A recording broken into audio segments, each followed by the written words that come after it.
നമ്മളൊരു iPhone sale ചെയ്യുകയാണെങ്കിൽ അതല്ലെങ്കിൽ നിങ്ങൾ വേറെ ആർക്കെങ്കിലും കൊടുക്കുകയാണെങ്കിൽ അതിന് മുമ്പായിട്ട് നമ്മളെ ഫോണിൽ എന്തൊക്കെ സെറ്റിങ്സ് ചെയ്യുന്നതിന് വേണ്ടി കാണിക്കുന്നത്. നമുക്ക് എന്തായാലും കൊടുക്കുമ്പോൾ കുറേ സെറ്റിങ്സ് ചെയ്യണം, അല്ലാതെ നമ്മൾ ഫോൺ കൊടുത്താൽ നമ്മളെ ഡാറ്റകൾക്കൊന്നും ഒരു പ്രൈവസി ഉണ്ടാവില്ല. നിങ്ങൾ ഐഫോൺ സെയിൽ ചെയ്യുകയാണെങ്കിൽ നിങ്ങളുടെ അടുത്ത് ലാപ്ടോപ്പ് ഉണ്ടെങ്കിൽ നിങ്ങൾ അതിനകത്തോട്ട് ഡാറ്റയൊക്കെ കോപ്പി ചെയ്യുക. അതല്ലെങ്കിൽ നിങ്ങൾ പുതിയൊരു ഐഫോൺ എടുത്തിട്ടാണ് സെയിൽ ചെയ്യുന്നതെങ്കിൽ നിങ്ങൾക്ക് ഡയറക്റ്റ് ഐഫോൺ ടു ഐഫോൺ എല്ലാ ഫയലും ട്രാൻസ്ഫർ ചെയ്യാം.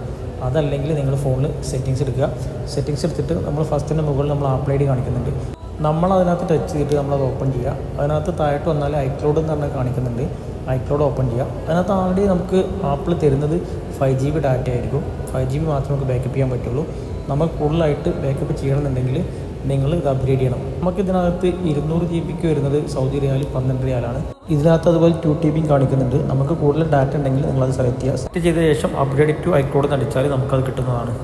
അതിനുശേഷം നമ്മൾ താഴെ ഐക്ലൗഡ് ടു ബാക്കപ്പ് എന്ന് കാണിക്കുന്നുണ്ട്. അത് ഓൺ ചെയ്തിട്ട് നമുക്ക് ഏത് ആപ്ലിക്കേഷനാണ് വേണ്ടത് അതൊക്കെ നമ്മൾ ഓണായി കൊടുക്കുക. ഫോട്ടോസ്, ആപ്ലിക്കേഷൻ, വാട്സപ്പ് ഏതൊക്കെ നിങ്ങൾക്ക് വേണ്ടത് അതൊക്കെ ഓണായി കൊടുക്കുക. അതിനുശേഷം നമ്മൾ ബാക്കിലോട്ട് വന്നാൽ അവിടെ കാണിക്കുന്നുണ്ട് ഐക്ലൗഡ് ബാക്കപ്പ് എന്നുള്ളത്. നമ്മളത് ടച്ച് ചെയ്യുക. ടച്ച് ചെയ്തിട്ട് ഓപ്പൺ ചെയ്യുക.